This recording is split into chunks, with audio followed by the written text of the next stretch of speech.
Hi, hello, and welcome, or welcome back to the What is K-pop podcast, where in which I don't know if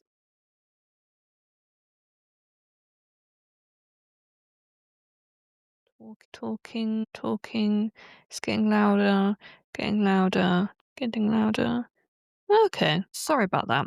Just had to test the mic. So if you're like clicked off of this, you're just like, I cannot stand Sophie's voice. Fair enough. I understand. Well, I don't actually. Well, I do, kind of. No, I just had. Well, my dad had to get the table that I usually put the microphone on, and it's like I have it set to the middle volume just in case. I don't know if I have to adjust it. I can do. And I didn't actually know that. I was just checking. So yeah, no. Today we are talking all things K-pop. I was trying to go for I was trying to amp it, but to be fair, it is just the review. And also, a fun little thing that I want to do this month instead of like the usual just talking about what has happened, that I touch on music that has come out during the month that I've listened to and want to talk about, because I can construct logical sentences and it makes sense. It doesn't actually make sense. I don't think it makes sense in the slightest. So some of these obviously are going to be like kind of outdated in that I want to talk about September and October comebacks, just because like I've never talked about it before, and I've recently listened to a few of the songs that have come out during September. It takes me a while. Obviously doing this podcast, I do college, I go to my support group, have other hobbies and stuff, and I don't always get to listen to the new things when they come out unless it's like the groups that I'm really into. Like I'm going to mention about obviously stuff that I've listened to, the topic comebacks that I've listened to. So we're going to obviously go through like the review stuff of the events that happened during the month, and then talk about the music side of things, the actual thing that I'm pretty sure most of us are here for, but you might not be. I don't know. I'm not here to judge if you aren't. Also, the stuff that went on with New Jeans with their no, it's an appeal. Their case being like the court siding with Adore instead of New Jeans and then filing the appeal.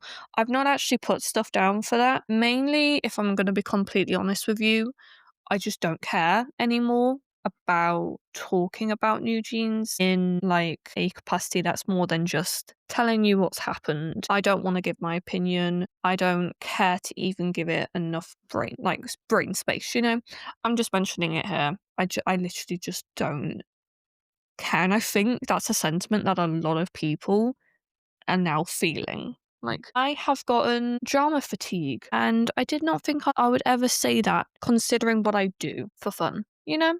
You know. Okay, so we have comebacks and debuts, group and just a general artist updates, performance announcements, so like tours and stuff, legal issues and scandals and stuff like that, donations and ambassadorships, dating, marriages, passings and births. So, comebacks and debuts. We have 50/50. They're going to be releasing Too Much Part 1 on the 4th of November. I believe that's an EP. I believe. I don't actually know. Schumann, who is a member of EXO, released Overdrop on the 20th of October. Zyko's released their comeback today on the 31st of October. Winners Kang Sung-yoon is to release his second album on the 3rd of November. MC1 to release a solo album under SM Entertainment. ITZY's going to be making a surprise comeback. Yeonjun from TXT to be releasing his solo mini album, or I think it might be a full album. I don't know. Didn't really look at it too deeply. On the 7th of November. Stray Kids are having a comeback. Mion from Idol to is coming having it speak to have a comeback, NCT Dream to have a November comeback, EXO to be having a comeback as well as like fan meetings without the members of CBX, which again is something I'm not going to be talking about at all. And Girlset, who used to be VCHAR, to have a comeback with Little Miss on the 15th of November. So now we are on to group and artist updates. Yep, everything's going well there. So Wibs Jaya has changed his stage name to Kim Junmin, which is his real name. Baby Don't Cry's fandom is called Cherries, which I love, by the way, because their logo is they have two cherries on it. So I was like, oh, I wonder if their fandom name is going to be like something to do with cherries. Like, I love that. I also really want them to have a comeback soon because their debut was so good. Kickflip took home their first win for I think it's My First Love Song, or it says Mr. First Love Song. I don't know. Wibs Inhong announces his departure from the group. Very Very renews their group's contract with Jellyfish Entertainment. Dreamnote announced their disbandment. Seolhyun and Jung So-min have parted ways from Imam Hashtag. Kevin Wu from K-pop Demon Hunters and UKIS has joined UTA for his management. The Boys' Kevin to take a hiatus due to health issues. Stacey's Issa to take a short break after being diagnosed with the flu and COVID-19. And Sohyun has signed with The Pleasant Company. Now, I'm not gonna lie, these two, like, when I found out about one of them, I was like, oh, okay. But the second one, I was like, no! So only one of and has left their agency after 6 years, and TOC disbands after 1 year, over a year of inactivity. This is going to sound really bad, but the only one of one that didn't renew, shock me too much, just because they're a new group and there are issues with some of their members recently. So I was like, okay, fair enough. But the TOZ one, oh my gosh. I literally found out and I phoned my dad. I was like, Dad, TOZ have disbanded. He was like, who the fuck is that? And I was like trying to explain that it's a group made up of members who were on Boys Planet. But the problem is that YY Entertainment just didn't do anything with them. Like, they just debuted them and was like, fuck that. They just didn't do anything. So I'm not surprised that they disbanded, but I'm not gonna lie, I was upset. And I will fully admit that as a 22-year-old woman, I was upset about a group who, you know, wasn't even around for that long, only released one EP. Yeah, I don't know. Very strange. So, performance announcements. P1 Harmony had to postpone their Toronto concert within hours due to the border office losing its power. And the boys had to cancel their Kuala Lumpur and Bangkok concerts, which pretty much ended their world tour. Twice performed at the Victoria's Secret show. ITZY's going to be having a 2026 world tour, and Red Velvet's Wendy's cancels Atlanta tour stop. So, scandals and legal issues. We have Minho from Stray Kids donated 200 million won to Simpson Medical Center and a cat rescue center. And Do Young from NCT 127 donated 100 million won to World Vision before his mandatory military service. So, dating, marriage, passings, and births. We have Kohama Ryoto has announced a divorce from Michelle Levine, who is the sister of Avril Lavigne.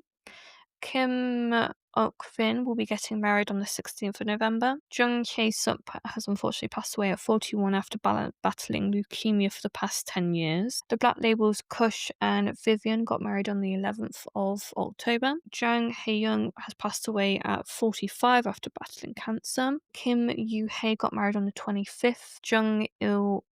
Jung Sung-il got divorced after 9 years of marriage. Clara is to get divorced after 6 years of marriage, and Kong Hyo-jin's agency denies pregnancy rumors. And military service, we have Song Kang. He was discharged on the 1st and announced a fan meeting. Yo Jin-gu announced military service. Kwon Hun-bin. Do-young and Jungwoo and from NCT 127 and Youngjae from GOT7 have announced their services to be starting.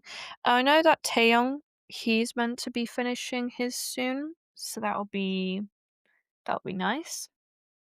And hopefully we can have a group comeback from 127 very, very soon. And next we have Twice of Health. So Twice's Jonghyun sat out of the Bulacan concerts due to health reasons. And Close Your Eyes Kenshin told all our activities due to shingles on the 14th October.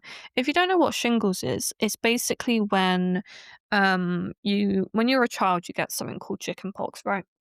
And it sits dormant in your system, basically. It's not something that you can ever shake off. It's kind of like I believe it's mono or glandular fever. That's what it's technically called in the UK. I think it's that one that stays dormant, or if it started strep throat, or it's one of them. I don't know, but it's one of those illnesses that stays in your system, lays dormant, and then when you're stressed, it can flare up. Basically, shingles is like the adult version of chickenpox, and it is very painful. I'm surprised I've never had it, actually. My mum's had it twice. But it is a painful blistering rash caused by the reactivation of the varicella zoster, which is the same virus that causes chickenpox. And symptoms often start with pain, burning, or tingling, followed by a red rash and God. Fluid-filled blisters that can develop on one side of the body, and it usually clears up within a few weeks, but can lead to complications like long-lasting pain, which is also known as post-therapeutic neuralgia. And obviously, with prompt treatment with antiviral medication, ideally within 3 days of the rash appearing, it can help speed up recovery and reduce risk of complications. Not to scare anyone, but that's what shingles is. My mum had it on her back when she had, I believe it would have been about 1990, 94 time. It was when my parents had just, no, it would have been 93. Yeah, it would have been just as my parents started dating. She actually had to move in with my dad because she was that ill, and he had to kind of take care of her. So my dad has been taking care of my mum for a very long time. But yeah, and then she recently, not recently, but like the last time when she got it, it was after she had a stroke. So that was an interesting time. But no, he'll be fine. Hope. No, you'll be fine.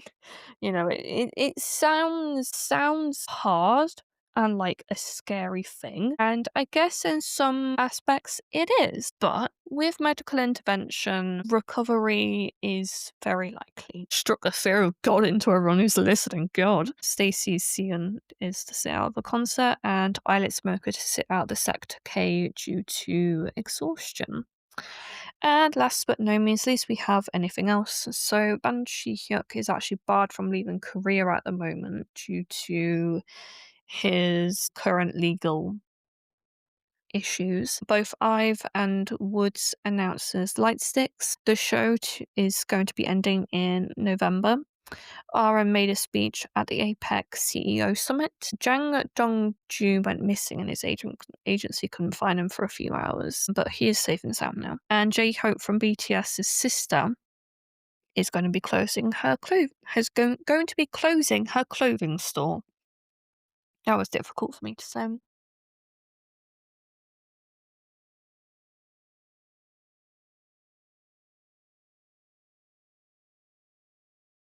Sorry about that.